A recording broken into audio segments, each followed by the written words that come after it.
Hey, it's Conrad Thompson, and you're listening to Something to Wrestle with Bruce Prichard. Bruce, what's going on, man? How are you? My leg is shaking like a room full of cats in a... Well, shit, I fucked that up. You were close, like a room full of like long-tailed cats in a room full of rocking chairs. That's what I meant to say. Yeah. You know. Yeah, just wonderful.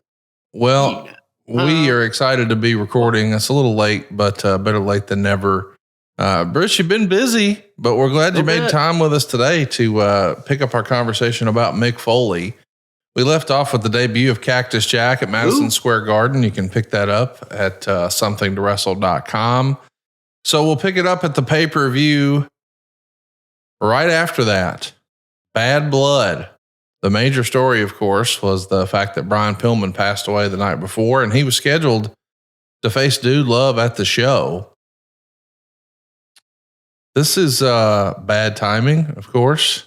Never a good time for a tragedy like this, but you guys were kind of scrambling that day. You had to have some last minute decisions and matches to just fill and stretch. And unfortunately, Mick's in the middle of all that, but nobody's really thinking about creative at a time like this, are they? No. It's these situations unfortunately happen, and you got to deal with them, and you have to make decisions sometimes. Not the most popular decisions, but you've got to make decisions, and you have to continue on. Otherwise, things just kind of flounder in chaos. We were at the building in St. Louis, and no Brian Pillman. And Brian had been in the live event the night before. I think we were in Minneapolis, and everyone saw him. Everybody, yeah, no, man, he stayed at whatever hotel. So we tracked down where he was staying. Jim Cornette actually made the phone call, and Cornette called the front desk, and he could tell that there was something wrong, and they wouldn't talk to Cornette. They said, well, we needed to speak to somebody in a whatever position of authority. And Jimmy came and got me and put me on the phone, and they told me that they had found Brian dead in his room that morning. And obviously no sign of foul play. And it's one of those that I don't think anybody wakes up in the morning and thinks, okay, I'm going to get dealt a friend of yours is going to die, and you're going to have to figure out what to do with the rest of the day because you have a show, an entertainment show that needs to go on that this affects. So to tell you at that point that I knew what the hell to do, I didn't. And, we went in and we spoke to Vince and got JR in there, and we talked about, hey, reports are that Brian was found dead in his hotel room. So that little kabuki-ish, we called Melanie to see, because, look, man, a lot of times you just don't know. And until you hear it from the police or you hear it from family, you don't know. And we called Melody, see if she had talked to him, and she had not. And then we called his agent lawyer, Elliot Pollock, and Elliot had not heard from him. And then my phone beeped, and I picked it up and I looked at it like this, and I said, man, if you're going to go to that place, then get me something. But I digress. It's confusing time, kind of like it is confusing just, going back and looking at it. Elliot hadn't heard yet. And Elliot called Melanie, and as he was on the phone with her is when the police there in Kentucky or Ohio, whichever state it was that he actually lived in, it was right on the border of Ohio, had come to inform her that they had found Brian dead.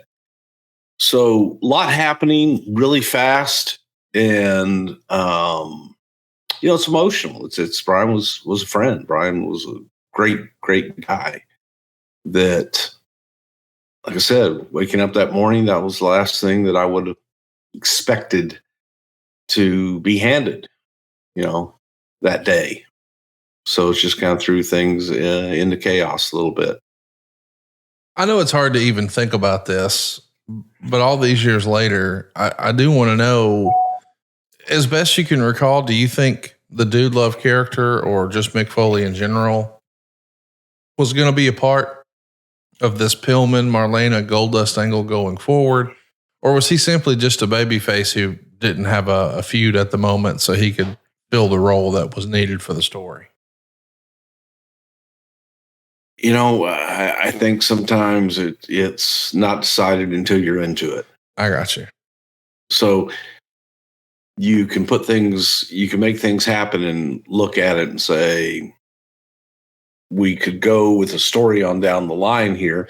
And sometimes you have that story. And sometimes you can just say, let's take a left turn here and see where that left turn takes us. We can always correct, make a U-turn and go back, get in the original direction. But I don't think that there was anything specifically planned at this point to take us where we wanted to go. Let's talk about some lighter notes, some more fun stuff. There was a San Jose house show that happened in this era with Dude Love wrestling Owen Hart in 11 minutes and 2 seconds. It's a Falls Count Anywhere match. Austin is going to come in and use a stunner for the finish. But there's lots of fun cartoon violence here where Owen and Mick are having a good time. They're using pieces of carpet. They're even hitting each other with bags of popcorn and selling it. And Meltzer would say that it was a pretty bad match. But to hear Mick tell the story, Owen and Mick were just trying to make Stone Cold laugh, and it worked to the point where his stomach was shaking and tears were rolling down his eyes as they're hitting each other with popcorn, selling it, doing popcorn angels. Of course, Austin is accused of saying in Mick's book, as he's laughing, trying to cover his face, "You two are the shits." So clearly they're out there having a good time. Do you remember seeing a circumstance like this or hearing about circumstances like this? I love to hear the guys having a good time. No, all the time. I mean, look, it's an opportunity to have fun on the live events, and do things that you couldn't do on television. There's not necessarily the powers that be on television. Look, there's a lot of things you can do that you can't do on TV. That's just the plain and simple facts of it. So to go out and have fun, and let me ask you, man, have you ever been hit in the head with a bag of popcorn? Sometimes those kernels can fly off and the salt can get in your eye and it can cause a really bad infection. I'll have to take your word for it. I don't want to brave that kind of violence myself. What you ought to do, man, is you ought to go when we finish up today, and fans, do not do this at home. I'm cautioning you right now. This is our disclaimer. Do not do this at home. But Conrad, I want you to do this at home. I want you to go get a bag of Orville Redenbacher movie popcorn. And I want you to pop it in the microwave. And then I want Megan to just like slap you right across the face with it. Yeah. And then make ha-ha. Make ha-ha. Let's talk about right after Bad Blood. It's dangerous. It's fun. This is a very dangerous game in which we play. We're Oklahoma City. And I'm catching all the spit flying in there, all that spit. Because I've been drinking. I got to hydrate. We're in Oklahoma City on October 20th for a Monday Night Raw event. There's 8,300 people there. And we see Undertaker doing a promo saying he's never going to wrestle his brother Kane. Of course, Kane debuted at Bad Blood. And it's pretty much made clear here that Kane is here for Dude Love. He's going to destroy him. A couple of choke slams on the ramp. Kane's not even selling a chair to the head. So, of course, later in the show, Dude Love is going to do an interview as Mankind and challenge Kane to a match. Why was Mick Foley the perfect first opponent for Kane? No different than Mankind was the first opponent for The Undertaker as Mankind. It's the exact type of monster that Mick really plays well with. And that when you put them together, it's the perfect complement of styles. Made sense, so Mick targeted The Undertaker, got through. So Kane is going to destroy the guy that targeted his brother originally, just to get to his brother, doing anything that he can to get to his brother. And it meant destroying Mick Foley, Dude Love, Mankind, any of those sick freak people that he has living in his head. Listen to you. There's a lot of them, by God. There's a lot of them. We're not even going to get into the ones that haven't been made public yet. On November 3rd in Hershey, Pennsylvania, we actually see. You're scared of that. Yeah. You better run. We see Mankind bend a steel rod around Kane's face. He's going to sell it like he's shot, but then sit up like The Undertaker. Man, you kind of forget because the Kane character has been established for so long, but before Kane was mixing it up with The Undertaker, because we wanted to stretch that as much as we could to get to WrestleMania, we got to have him work with somebody. Mick Foley, he's putting in the heavy lifting perfect. here. Yeah, perfect. Absolutely perfect. It's funny, even with all of the different personas of Mick Foley, you could take Mick, you could take Mankind, you can take Cactus Jack, you can take Dude Love. They could work with anybody in any one of those characters. That's how good Mick Foley truly is. He was able to adapt, and he was able to adapt each of the characters, again, that lived in that head of his, which is a scary place to get into, and make that work for whoever he was in the ring with, and make those stories twisted to that character's psyche. It all seemed to work. It was masterful. I think Mick Foley, the human being, is probably one of the smartest people that I've had the opportunity to know. He's just a very bright guy. Let's talk a little bit about the first time we see Kane on a pay-per-view match. I mean, I know he debuted in October, but he's actually going to wrestle Mankind here at Survivor Series in 1997. They go 9 minutes and 29 seconds. Yes, this is that Survivor Series. It happened in Montreal. I don't know if anything else of any note happened on that show. Anyway, the gimmick here is they're going to turn down the house lights, and the lighting really changes for Kane. He's going to be wrestling in these big red lights, these red shadows. And I know we would try this in more recent years, but the idea here, I suppose, is that Kane is from the bowels of hell, and now we're going to make it look different when Kane wrestles. This was kind of short-lived. Why don't you think this lasted longer with Kane's presentation, Bruce? Because it sucked. Okay. The shits. Yeah. Okay, hang on, man. Think about this. Okay, you take a guy dressed in red and black. Yep. Full body suit. Primary color, red. Follow me so far? Yes. Let's take out the white lighting that spotlights the participants in the match. And let's go with red. It's kind of tough. You see referee Earl Hebner there. Yep. Exactly. It's a shit. You can't see anybody. It is a horrible idea. It is, okay, man, we tried it, and there are a lot of horrible ideas, but there are a lot of great ideas that people thought were horrible in the beginning. You just got to try them, and you've got to make sure, what works and what doesn't work. Guess what? That didn't work. I don't think there's any arguing that. I'm glad we moved on from it and we abandoned it. I guess I'll try it. That's right. Was anybody tried in Montreal, for God's sakes? How about this? You managed to make people forget all about it shortly after. Nobody was even talking about that red light in 2 hours.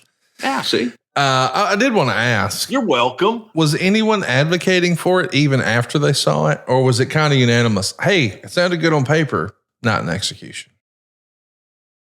Yeah, I don't remember anybody advocating for it. I think that it was a situation of, doing it and saying, wow, man, this sucks. But when you're in it, you can't just get out of it. You got to finish it out. Thank God it was short, but yeah, not good. No, not all ideas, work the first time or the second or the third. I love you for that. Okay. So what do? You just stop?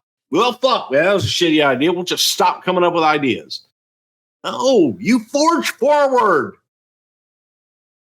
Let me ask you a little bit about the Montreal screw job and how, in your opinion, it affected Mick Foley, because we know that, Owen Hart, Davey Boy Smith, Jim the Anvil Neidhart, Mick Foley, they're all going to get upset about what happened at the Montreal screw job, of course, and fly home. Now, lots of talent I'm going to correct you on that. Okay. Davey, Neidhart, and Owen were not upset, flew home. We sent them home. Okay. Mick got upset and didn't go to TV. Can you talk to us about that? We've talked to Mick before, and he says that he's talked to both Jim Ross and Jim Cornette and ultimately decided to come back. Were you surprised that he was as upset about the Montreal screw job, or did you know that we're just going to have to deal with this? I mean, look, we're going to have to deal with it. I was surprised because I thought that Mick had a little bit of a better understanding of business in that regard, because he is a very intelligent and very smart guy. But it was Mick's feelings, and it was Mick's personal feelings that made that decision, not his business feelings. Because if he was doing that for business, he was doing the wrong thing. And I think Mick was just upset. I think Mick was mad at the whole situation and felt that his friend, Bret Hart, had been wronged. And by God, he's going to protest. And I believe that Mick probably felt that a lot of other people in the locker room felt the same way, that they would all, do it with him. Only thing was, he was the only one. And I think that realization of, wow, man, I'm standing out here on an island all by myself, when I thought that surely everybody sees that we all must leave. No, nobody else saw that but Mick. And again, you threw out the hearts and everything, and that was something done. And, hey guys, go ahead and go home, because there's nothing we could have done the night after with them that would have alleviated any of the public perceptions or anything like that. You guys just take these TVs off and we'll figure it out on the other side. But I think that Mick just thought that he was leading the charge, and that here we go. And then there was nobody else to go. There was no we. We should mention that Mick. Look, don't get me wrong. There were other people that were upset. Sure. And there were people that were angry and they were upset, but they came to work the next day and talked it out and dealt with it. They didn't just run from it and go home. Yeah, Mick, I think, was spoken to by Jim Ross and Jim Cornette, who basically said something like, hey, Brett's going to work somewhere and making millions of dollars a year, and you're still under contract here. And if you don't come to work, we don't have to pay you. Yeah. But you can't go anywhere else. So Mick saw that. And by the way, Brett's not going to pay you. Right. So he made the decision that was best for his family, and he came back to work. But he said, and he wrote this in his book, personally, I felt as if my career was at a crossroads. I knew that Vince was a big fan of both Mankind and the Dude, but I felt personally that Cactus Jack could draw the most interest and money. With the return of Cactus Jack in mind, I proposed a somewhat bizarre series of matches with my old friend and nemesis Terry Funk, which would culminate in a coup de grace of barbarity at WrestleMania. Now came the hard pitching the idea to Vince. I requested a meeting with him, and we met along with Bruce Prichard and Jim Ross after television tapings in a dressing room in Columbus, Ohio. I tried to stress the human drama aspect over the blood and guts, although I freely admitted that there would be plenty of that also. I also wanted him to know that the quality of matches would be what counted, and I personally gave him my guarantee that they would be top-notch. I proposed that the series of matches would cover the January, February, and March pay-per-views, with March being the WrestleMania blowout. The other 4 tournament matches could take place after television tapings with cameras still rolling so that the highlights of the ring atrocities could be aired. I also speculated that a home video of the deathmatch tournament could bring in big money. Vince seemed intrigued, especially with the notion of a ring exploding at Terry's ranch. We might possibly be able to do this, the evil McMahon stated. All right, I love this idea, the fantasy booking. What if? Maybe we were going to get a series of matches. Maybe there was going to be a exploding ring at the Double Cross Ranch. What can you tell us about these ideas and discussions? Well, look, it was a way to bring Terry Funk in to work a program with Mick. It was simply that. All right, Mick loved Terry Funk. Who doesn't love Terry Funk? The idea was, it was, I think, like all ideas that a lot of talent was selfishly laid out, which they should be. Okay, I'm not knocking that. Any idea that you come up with for yourself is usually going to be selfish, but this was selfish at the expense of others. And I don't know that the audience, the American audience, would have really understood and having seen these exploding matches. It just is like, man, they're terrible. There's nothing to do. Now, the intrigue of doing a match at Terry's Ranch that culminated in a ring exploding is, I think, great. I think that we could have done that, and I think we could have done that very well. I just didn't think that the I've stated this a million times on here. The exploding match concept sucks. The ring, it just sucks. They're boring. They're stupid. They're silly. They have no psychology to them, and they suck. To get to the idea that was intriguing again was Terry's Ranch and being able to have a match go all over the ranch, ending in the ring and having the ring eventually blow up. Interesting.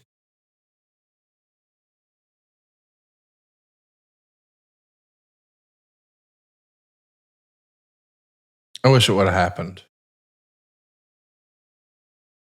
Again, it was, we had done, by this point, we had done the Roddy Piper, we had done the Hollywood backlot brawl. The problem with that, and the problem with doing it at WrestleMania, is that a good portion of one of your marquee matches is not taking place in the arena. So with the backlot brawl that we did in Hollywood, we had the chase all the way, and the guys finally finished the match in the ring in Anaheim. But it's just not, I'm paying a lot of money to go to WrestleMania, and I've got to sit there and watch a screen. Right. Just not the best presentation, in my opinion. We've heard rumors that it was discussed again, the idea of an explosion match between Kane and X-Pac at WrestleMania 2000. Does that ring a bell? Do you think that was possibly discussed? I mean, it might have been, hey, we could do this. But by the time that, Onita had come in and met with us, and I think in Onita's head, he was coming in to meet about an exploding match. But the truth of the matter is once it was seen and everybody got to see, well, here it is, guys. This is what you want to do? People were like, wow, this sucks. This is a bad experience for the live event. It's a bad experience for television.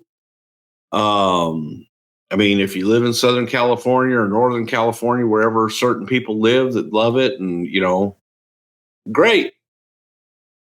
But I think the majority of fans don't get it and feel it's a letdown.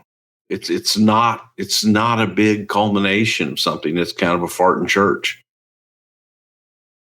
Because you're saying, oh my God, it's going to blow up in the devastation. But the same two guys that are working the match all night long lay in the middle of the ring. The babyface usually lays over the heel and they protect them. And then they do pyro all around the ring, like they do pyro all night long, only this is all around the ring. And then they walk out. There's no visible damage. They've done the ropes on fire and things like that, where guys have got set on fire and it's dangerous. And I just think that those things are, I don't know. I don't like them. I just think they're silly. Don't make any sense. Do you know, Mick wrote in his book that he thinks the idea was changed because of Mike Tyson and his involvement at WrestleMania 14. Do you think those are in any way related? No. Okay. Absolutely not. The sheer fact of what WrestleMania was going to be with crowning Stone Cold Steve Austin as the next guy. The presentation of that show, you wanted as many eyeballs on you as you could get. Bring in Tyson to be the referee, that accomplishes that. That helps get to that goal. So you want to present your overall absolute best show that you can present. Taking it out of the arena and taking it to something that this may be or this may not be that great. That's a risk that we were not willing to take. Let's talk about a risk we are willing to take, because it's risk-free as far as I'm concerned. It's almost a guarantee that our next sponsor needs no introduction. You've seen the ads. You've heard us talk about it for 1,000,000 times. And I bet there's a big part of you, pun intended, that really wants to try it. What am I talking about? Blue Chew. That's right. This ain't your grandpa's blue pill. This is the one. It's the OG chewable tablet for better sex. Blue Chew is a unique online service that delivers you the same active ingredients as Viagra, Cialis, and Levitra, but at a fraction of the cost and in a chewable form. And the process is simple, boys. You sign up at BlueChew.com. You consult with one of their licensed medical providers, and once you're approved, you'll receive your prescription within days. Blue Chew's tablets are made in the USA, prepared and shipped directly to your door. And the best part is it's all done online. That means no visits to the doctor's office, no awkward conversation, no waiting in line at the pharmacy. Take them anytime, day or night, so you can plan ahead or be ready whenever an opportunity arises. Blue Chew wants to help you have better sex, so discover your options at BlueChew.com. Think of it as like a hot tag for your wiener. Blue Chew wants the entire country rock hard. That's what they told me. That's the mission. They will not stop until every man is bricked up like a brick house, until every tent is pitched, until every rod is raised. Discover your options at BlueChew.com.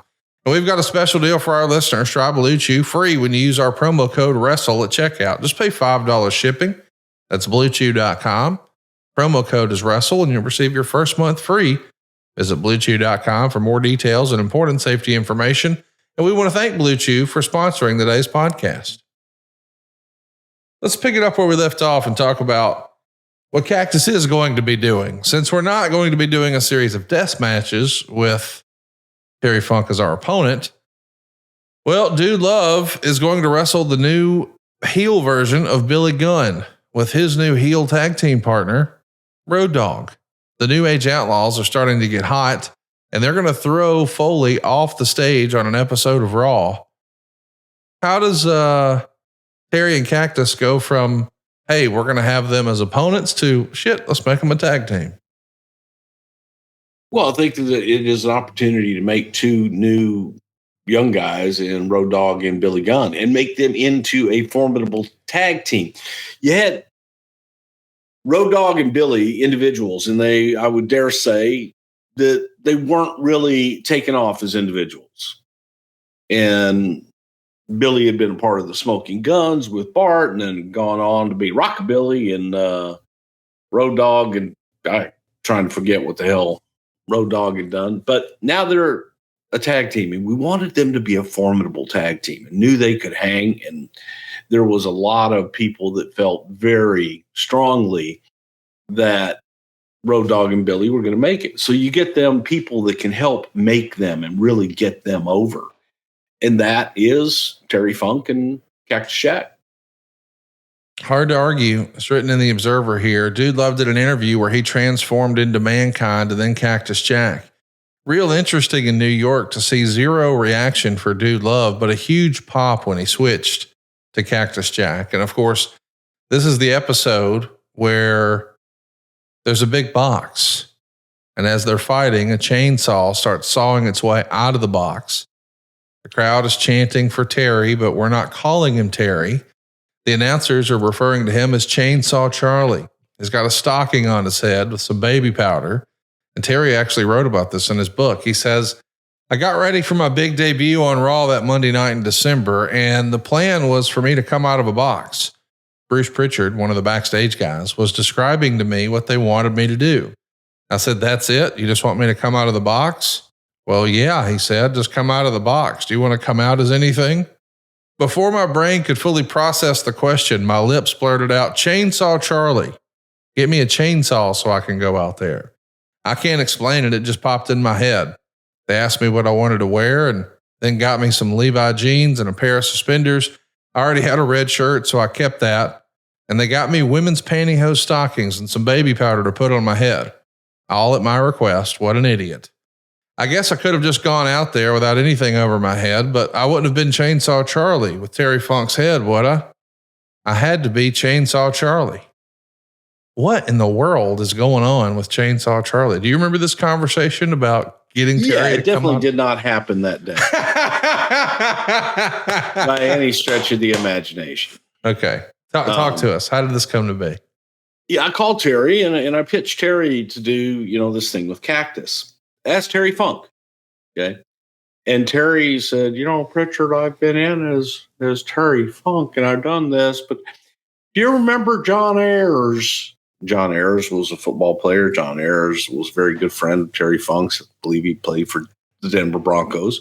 They were very good friends. And John lost his life to cancer, and Terry wanted a way to remember John Ayers. And she said, when John and I were kids and we would go to the barber, and the barber, he was a horrible barber, Bruce. By God, he would get in there, and it'd be like you take a goddamn chainsaw to your head. Your hair looked horrible. We cried. I don't want to go to Chainsaw Charlie because Chainsaw Charlie's going to screw my head up.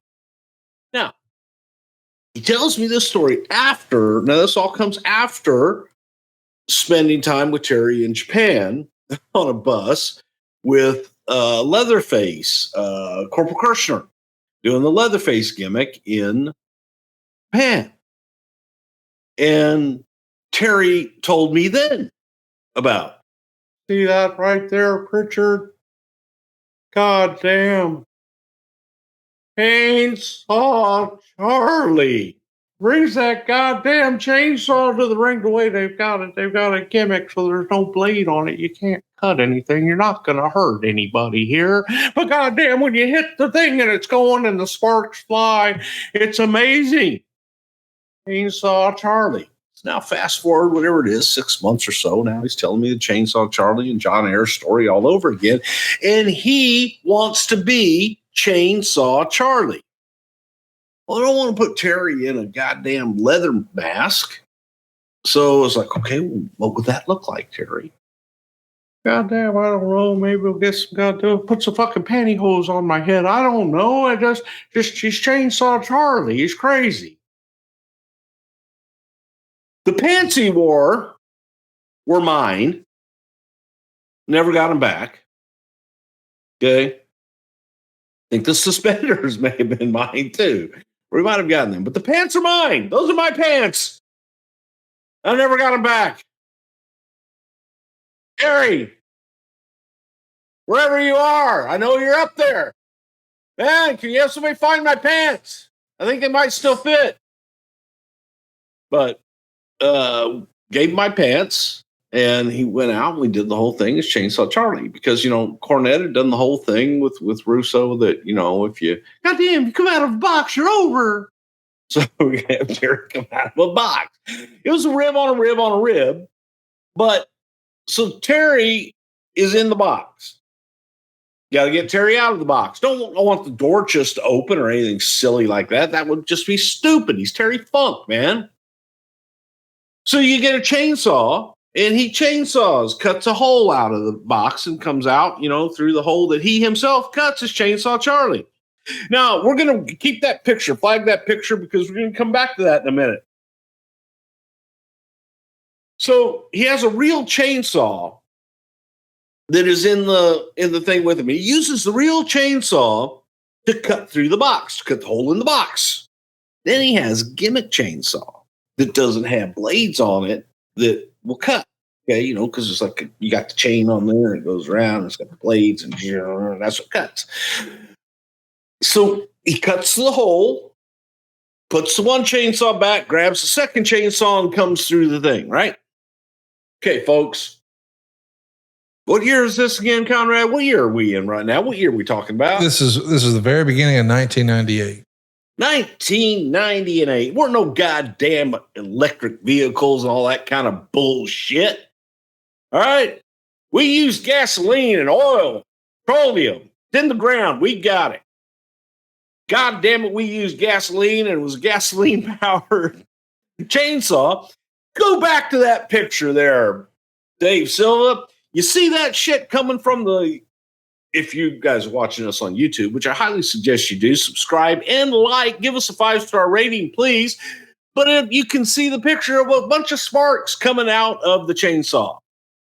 You know what else is coming out of the chainsaw when Terry holds it up high over his head? The very fuel that powers the chainsaw. That's right, gasoline. So you know what happens to gasoline when it sparks hit it? It's not good. It's not good. Shit catches on fire. It does. And as Terry is holding over his head, it is soaking him. His head, his arms, his clothes, my pants with gasoline and kerosene. It was like a mixture, you do to get in there and get it all right.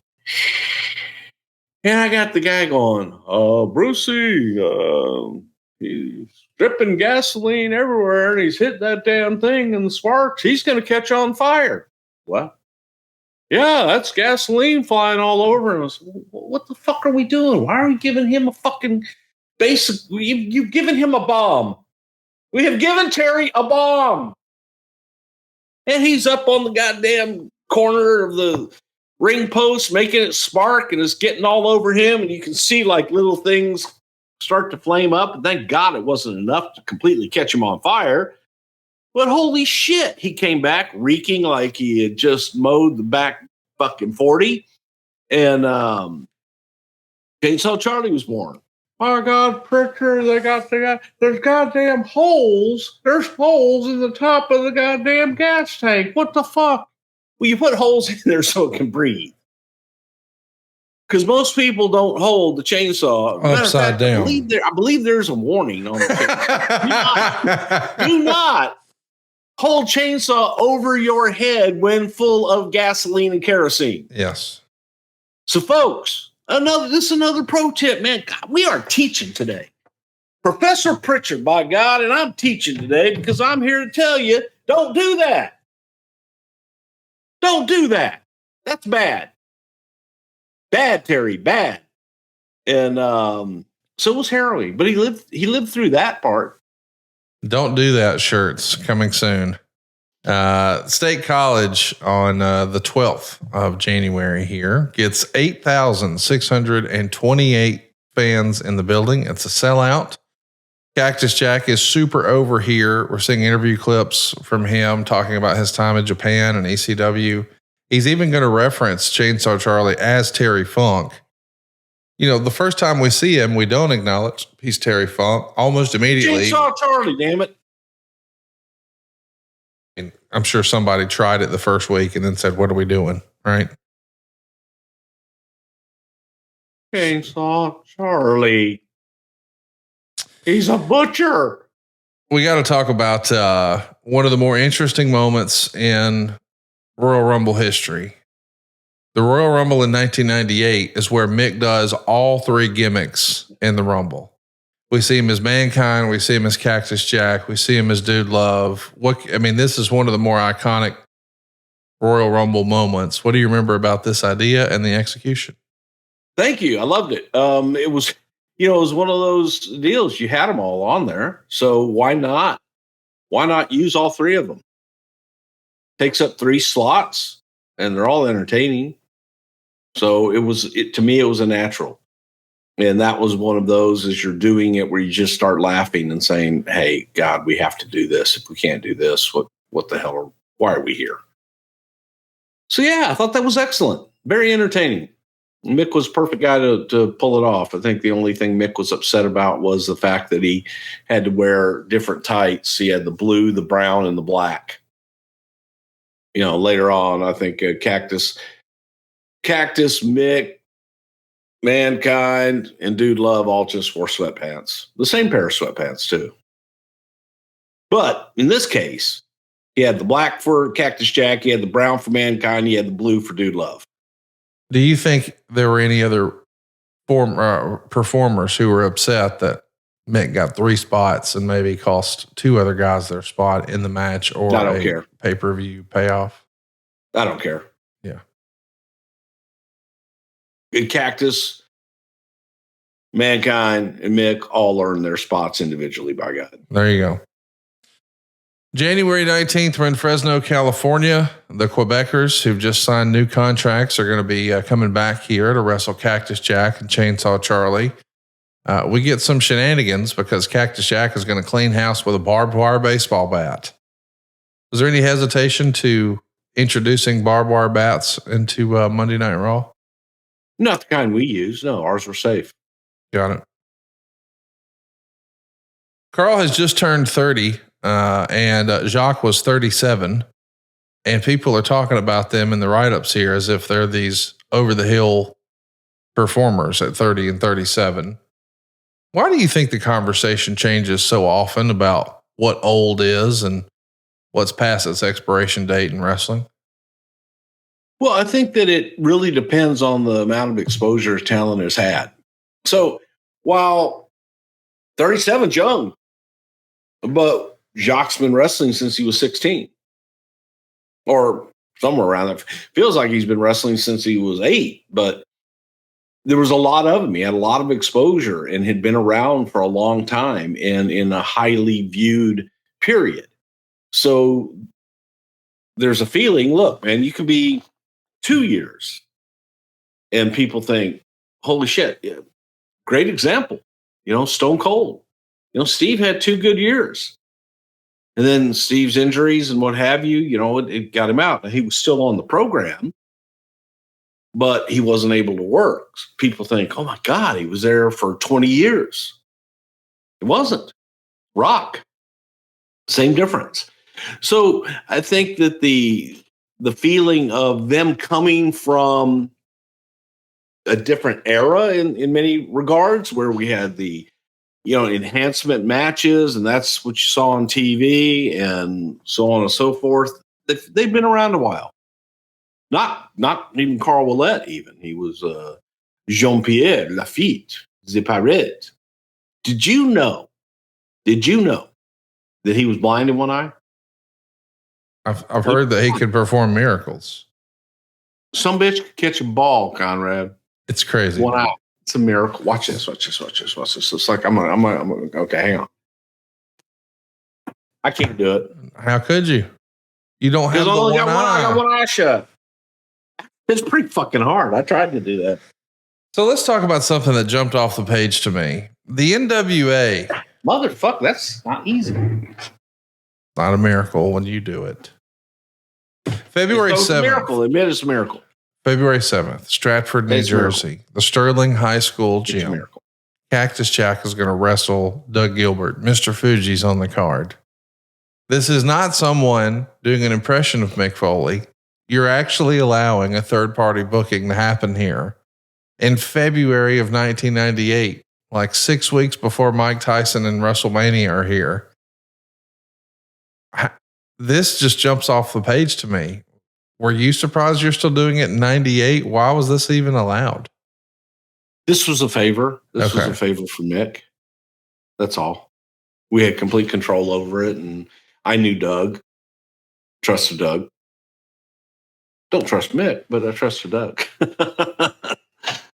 So, yeah, it was just a favor. Kind of a one-off. Wouldn't do that for everybody. The February... Mick's not going to do anything stupid. You hope. You hope. You hope. The February 2nd episode of Monday Night Raw from Indianapolis is a pretty notable one.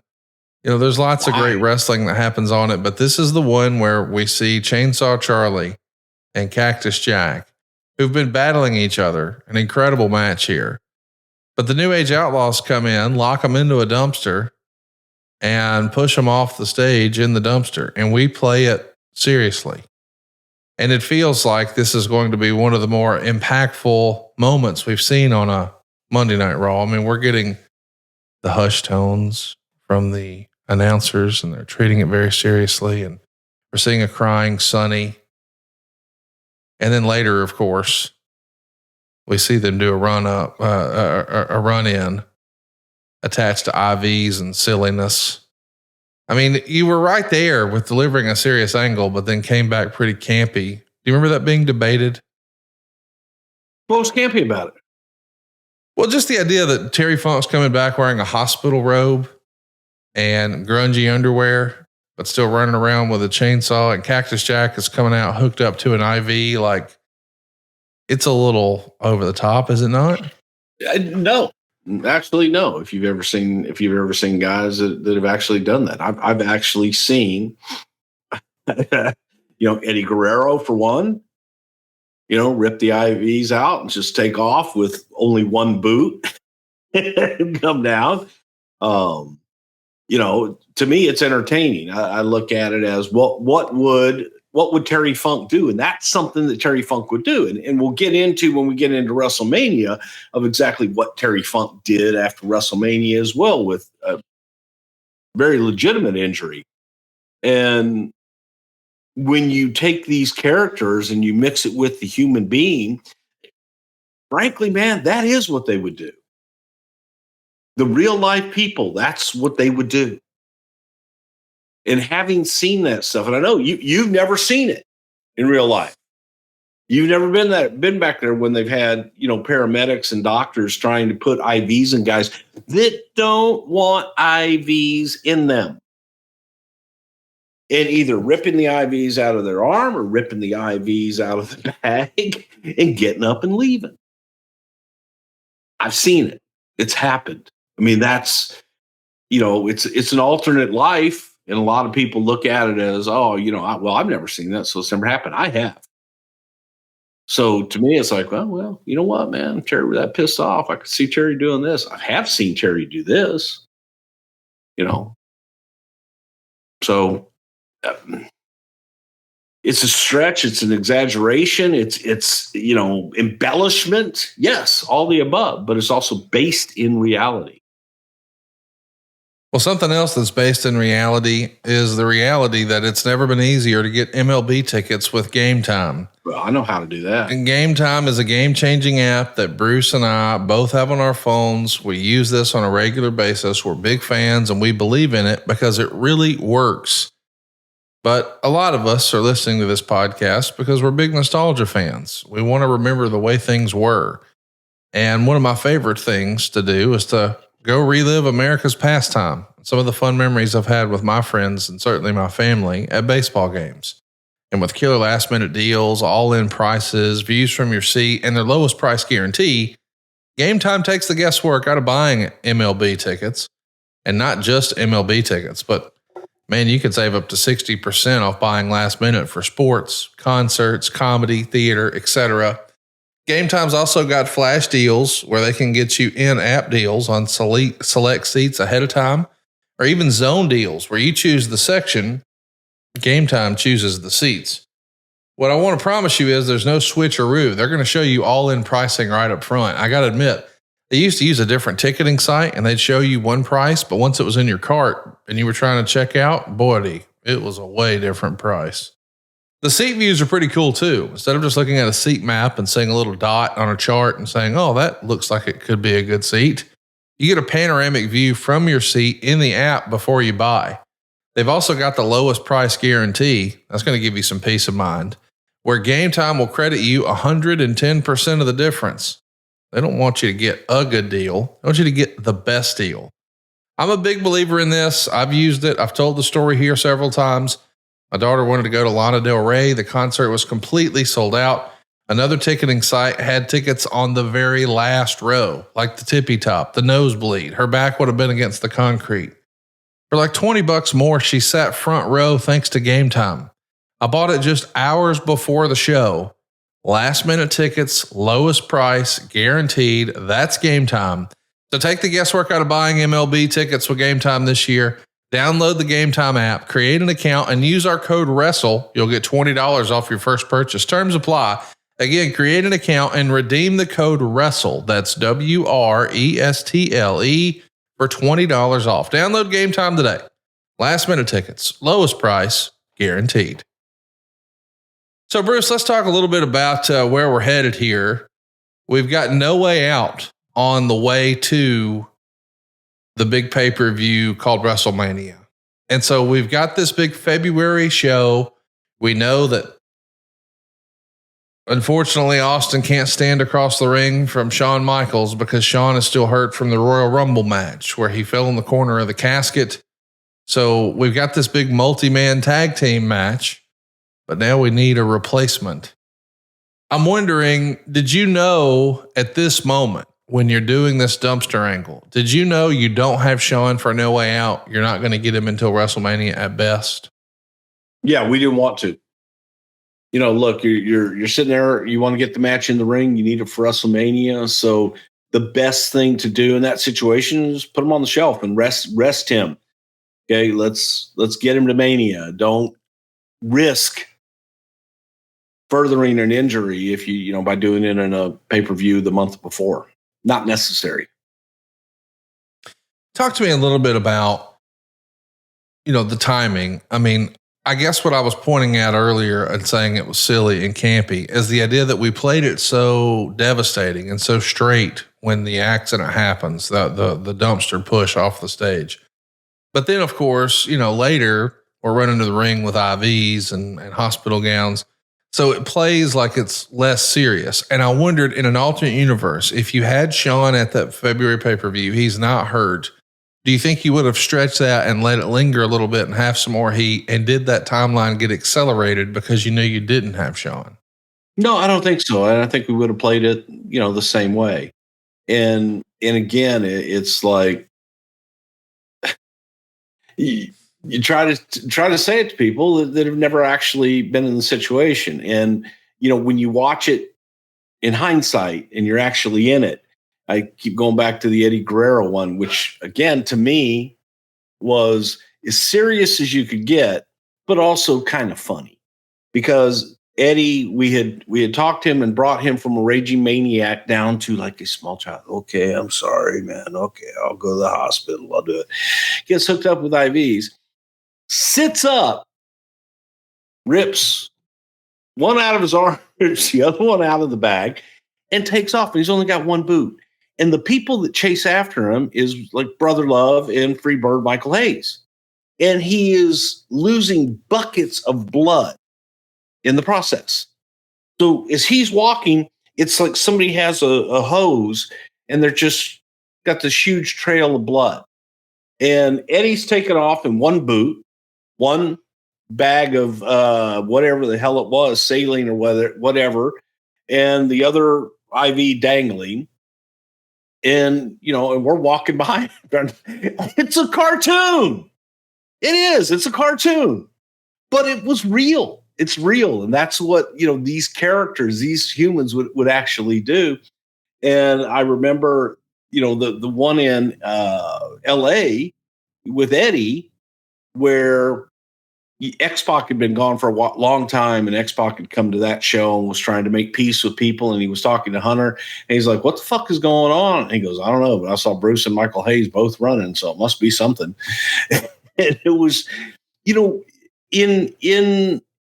the world in which we live is different, but it's also very colorful and very flamboyant. So, what you may find, okay, I'm glad you found it entertaining and silly. You wouldn't in the moment if it were one of your friends and you actually witnessed it and saw it. And then if you're thinking of a creative, different way to do something, well, what if you did what so-and-so did? And we just like rip the IV out and come on out. Seen it done. I've seen guys in their gowns, been put in their gown, get up and go fight. They didn't have underwear on. We had to put underwear on it. Okay.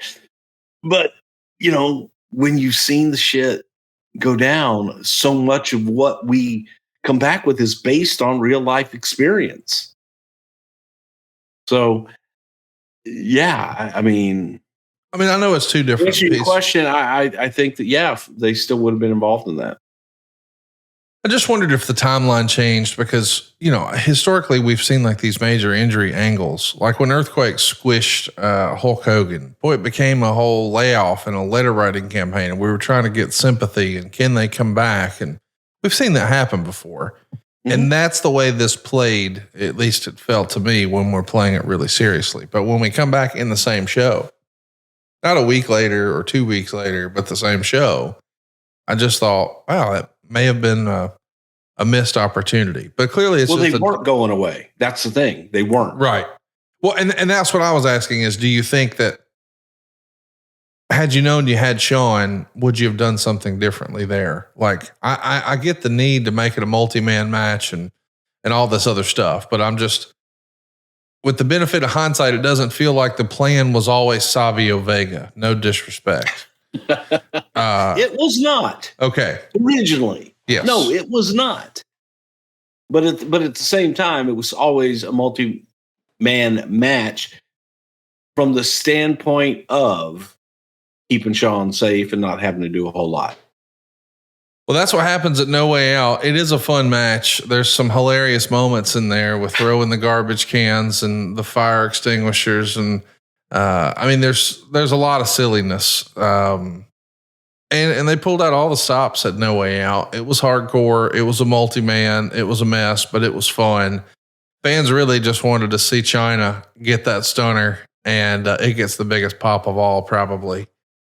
When we get to WrestleMania, it is a big moment. Obviously, we know the Austin era is going to begin. Mike Tyson is here. But goodness gracious, what a match it's going to be for Terry Funk and Cactus Jack. They're going to win the tag titles from the New Age Outlaws. It's a dumpster match. Terry Funk is performing here as Terry Funk, not as Chainsaw Charlie.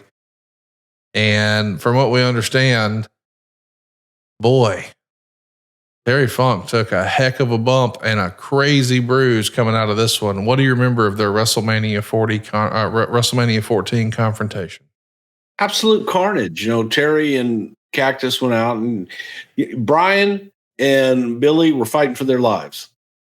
They were fighting for their lives in more ways than one. In the match, because you got Terry Funk who's coming at you as hard as he can. You got Mick coming at you as hard as he can. And they're trying to make a name for themselves. Billy and Road Dogg. It's like, man, they've got to step up, and they've got to be able to prove to everybody that they can hang and that they can be in this position.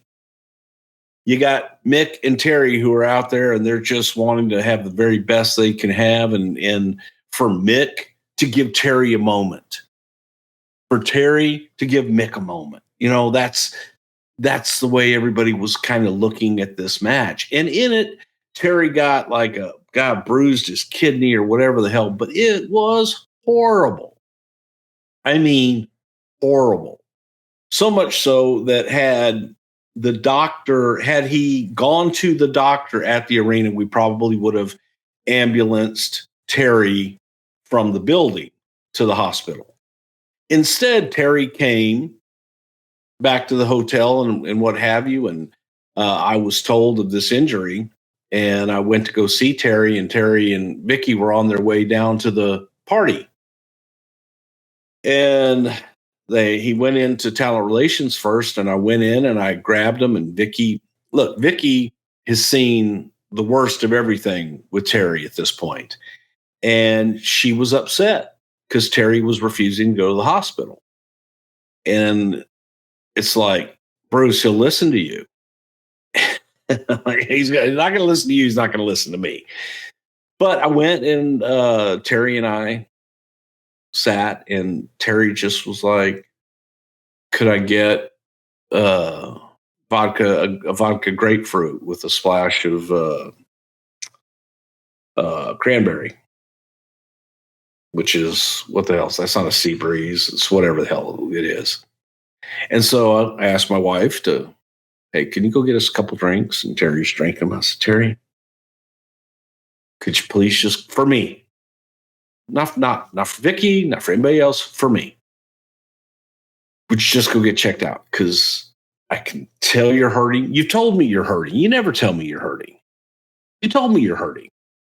Please go to the hospital. And he's like, oh, I'll be all right. I just need a drink. And he drank probably about 5 or 6 while we're sitting there. And finally, he agreed that if I could get, and I brought over our security team, and he agreed if we could get him out a back door into an ambulance where no one would see him, and he could get right into the emergency room in Boston, that he would go. So at that time, we had all these security guys, man, they had shit in their wrist. We're in the production meeting. No. We're in talent relations room on B concourse. Could we please get someone in here to get Terry Funk, get him on a stretcher? And Terry hears this, goes, I'm not getting on a stretcher here, Prichard. I'll go to the ambulance and then you can put me in. Negative. We're going to have to get him down to the basement. Bring the ambulance right up here, and then we can put him in there. About 10 minutes. 10 minutes, we'll have him on the move. And I'm like going, what the fuck? They're talking in their wrists and all this shit. It was hilarious. But again, that would be, if we were to show that on TV, people go, come on, you guys are going too far here. But that was real. That's how it actually happened. And got Terry to go up, and on the way, he says, could I get about 3 or 4 drinks for the ambulance? Took one of those water pitchers, filled it up with his drinks. Here. Please just go to the fucking hospital, man. That's all I'm asking. Please just go to the hospital. And he went. He had his little pitcher, had a cup. Were they crying? And we went down, got him downstairs, brought the ambulance right back up. He stepped into the ambulance, and then he laid down. They said, sir, what is this? Oh, it's just some juice. That's why you can't have that. You can't have anything more to eat or drink. And he tried to chug the whole thing. They took it away from him and strapped him in, and off he went. And the only reason he didn't come back to that party in his underwear and his gown was because they strapped him in this time. They learned their lesson. That's why, by God. So it was 3 or 4 silver bullets, probably. Oh yeah. No, it was vodka, cranberry, and grapefruit juice. Oh, that really was the juice. I got you. Okay. Yeah, it really was. I got you. All right, well, let's talk about what's happening the next night, because we know it should be a big celebration, right? Mick Foley is a tag team champion, but it's a sellout in Albany, 11,202 fans. And the New Age Outlaws are going to win the tag titles back from Terry Funk and Cactus Jack in a cage match.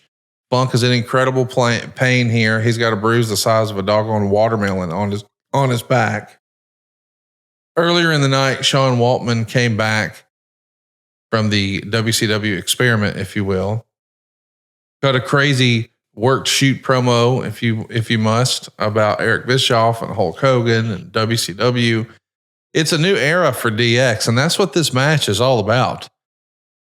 Cactus Jack starts making a comeback in this cage match against the New Age Outlaws. Waltman's going to come down, clock him 3 times with a chair. The Outlaws are going to hit him with a stuffed pile driver on a chair for the pin. They're going to start crotch chopping, and Cactus even wrote about this.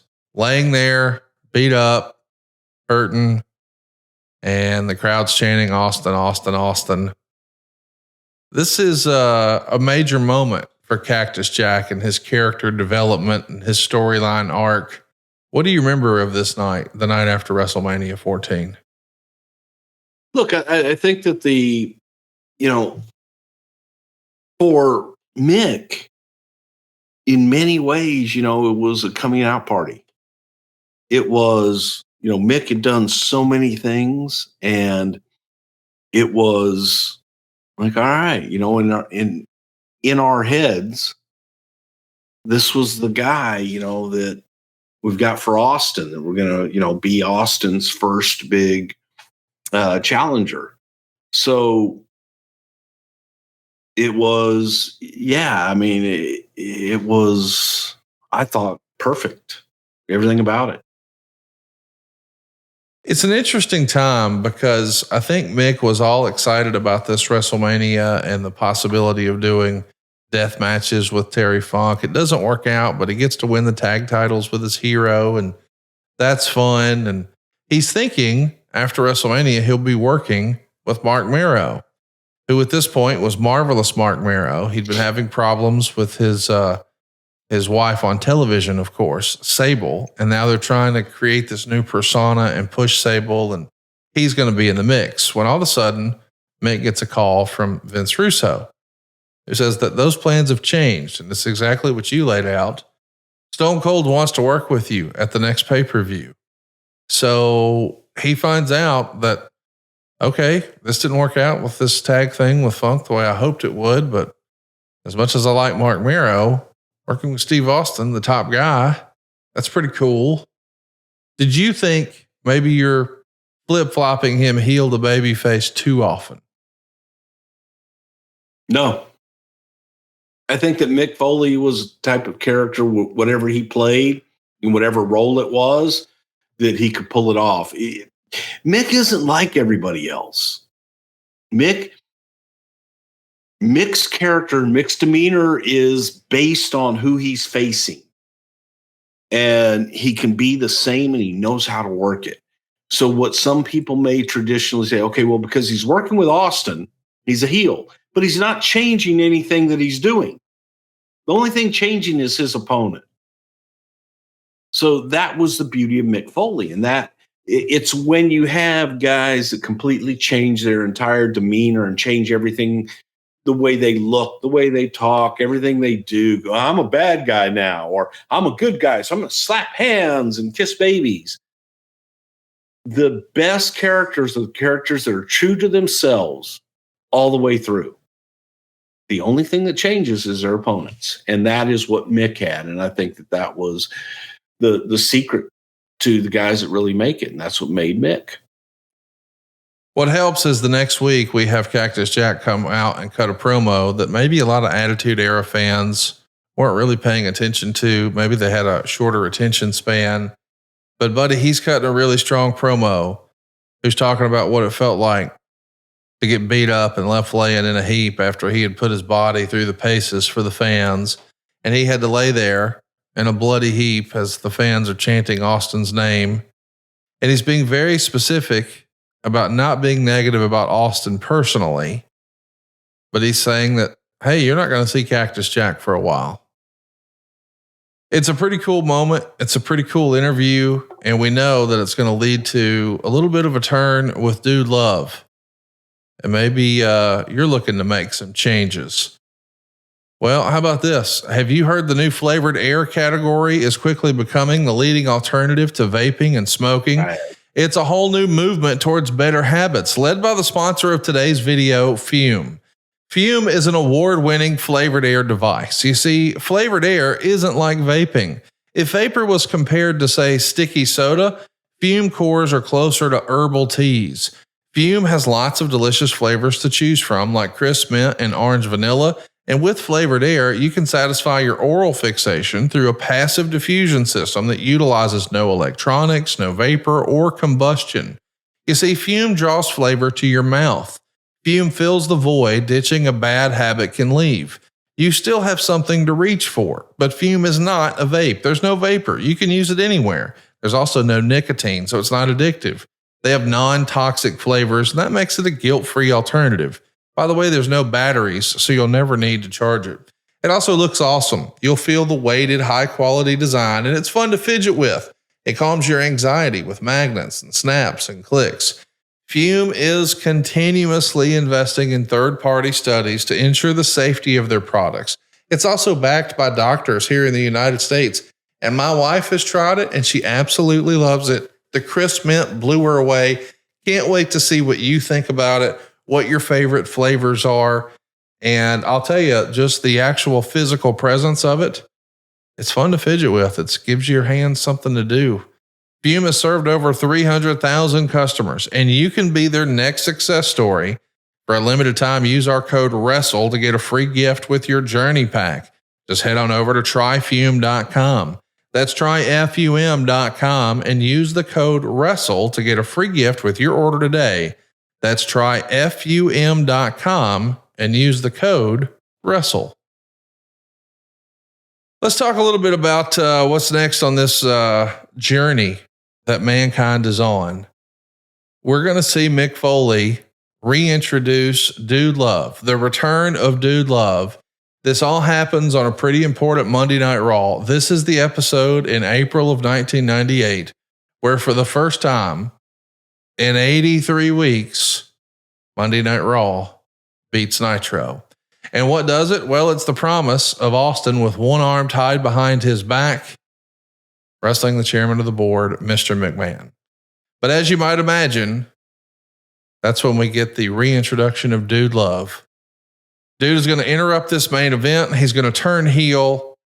And this is the show that ends the streak of all the things that Mick Foley has done. And I know that there's been a lot of discussion about the Hell in a Cell and butts and seats. The thing that I think gets glossed over the most is this segment with him reintroducing a heel Dude Love.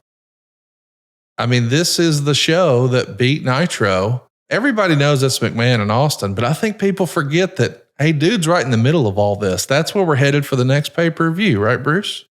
Yeah, absolutely. And, you know, it was a show that was built up the entire 2 hours to one thing. Vince McMahon's going to get in the ring with Stone Cold Steve Austin with one arm tied behind his back. There's actually a chance that Vince could do something physical and beat the shit out of Steve. Could it happen? I don't know. Yeah, you know, the great part about the build up all the way through, Briscoe and Patterson in Vince's dressing room, showing him how to now if Mr. McMahon, if you go in and you shoot the leg and you pick the ankle and Pat is like, gouge him in the eye, you know, and shit like that. It was a hell of a show. And yeah, and Mick it was all built up to get to the point of Dude Love coming back and Dude Love going after Steve. And now you've got that rifle shot there as well. We should talk a little bit about, you know, what the character is going to become here. I mean, Dude Love is going to basically become a corporate puppet for Vince McMahon. He's going to do everything that Vince wants him to do, including a match with Steve Blackman, where Dude's going to put an abdominal stretch on Steve Blackman, and Vince is going to say, ring the bell. So, of course, we're leaning into Montreal.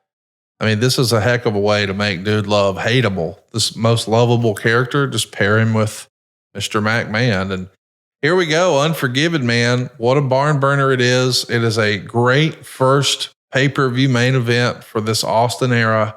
He's the hottest star in the business. And boy, they pull out all the stops in 18 minutes and 52 seconds at Unforgiven. Meltzer would say it was an incredible performance of bump taking by Dude Love that carried this. And Austin's timing was good as well. They're all over the place. I really enjoyed this match. It got 4 stars in the Observer. I think if you were to take a look at this match, this is probably going to be on a short list of both of their favorites that they had of their career. But I think a lot of people look back at this Dude Love character and just think it was funny. This is a pretty ass-kicking match here. Don't you agree? It was excellent. And this was showing the dimensions that Mick Foley had. And if you look at it, as I said before, Dude Love really didn't do anything else that he didn't do as Dude Love before. He just did it to a different opponent. And that opponent happened to be the most popular guy in the industry at the time, and that had been in years. So it made people hate him because Steve was just that hot and Steve was that popular. So again, the beauty of Mick Foley being able to adapt to every situation in those characters and keep the characters pure to themselves. Pardon me. Keep the characters pure to themselves. And that's what Mick did. That was the beauty of it. A lot of people didn't really notice it because he was facing their hero. He was facing their guy. So, man, I gotta hate him for that. But he didn't change that much. His association with Mr. McMahon changed. He was doing McMahon's bidding. He was facing the most popular guy in the company. So he had to be a heel. And that's, the rationale behind it. But it was absolutely fantastic showing. And I think the right kind of match for Steve's first defense on pay-per-view and really get him out there and get him going. It was an incredible match, and I hope you'll go out of your way to see it. We know that there's much more on the way. We've still got to talk about Over the Edge. We've still got to talk about King of the Ring. That, of course, is the Hell in a Cell show, and so much more in the coming weeks. We'll pick up our conversation where we left off about Mick Foley, because the idea of a heel dude love. He's a heel. It's just crazy. And this whole association with Vince, man, it's going to be an incredible story that's going to carry us through Survivor Series.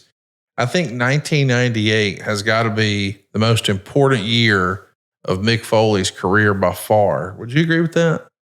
I think that it was a place where he really solidified the fact that, Mick Foley, all of his characters, Mick was just such an unsung hero. And you get to 98 and now you're singing his praises, and deservedly so. It's just crazy to think that, here you are at the beginning of the year and he's doing stuff with Kane, and then come the Royal Rumble, he's in the thing 3 times, and he's the first opponent for Austin on pay-per-view, and he's going to have Dude Love turn heel, and he's going to have these blow-off matches with Terry Funk. And oh, by the way, the Hell in a Cell is still to come. Him winning the world title at the end of the year is still to come. 1998, we can't do it in one episode. We'll be back soon talking about more Mick Foley and his incredible journey, his incredible 1998. If you've got a question for us, it's easy to interact with the show. It's at Prichard Show on Twitter and Instagram. Something to Wrestle over on Facebook.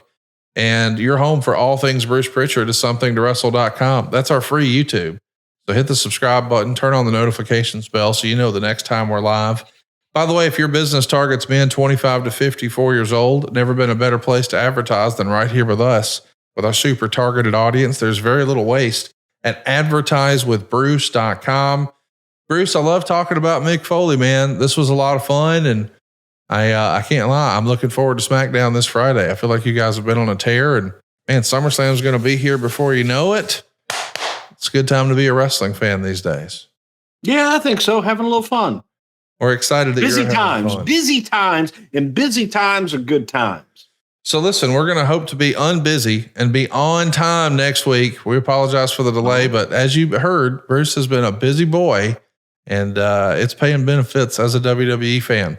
We'll see you soon next week right here on Something to Wrestle with Bruce Prichard. Sometimes Jimmy Jam came along. Those were the best times. Now they're gone. Rock on. Hey, check out Michael Hayes' Freebird Road on YouTube. All right, let's get those views up because that's what we do. Rock on. So long, everybody. SaveWithConrad.com. I'm Nick Castillo from Waterville, Ohio. I've listened to several of his podcasts for a few years and have always heard the ads for Save with Conrad. And my wife and I were looking to refinance, and we had looked into a couple different options. And then I had remembered one of the ads and contacted you guys. And here we are. We had some debt that we accumulated, and we wanted to pay it down, get everything in under a much better, more manageable APR. so smooth. I've never had anything finance go that easy. We got a chance to work with Francis and Larry. They made everything comfortable. They were very personable. They were on top of everything. They made sure we were on top of everything.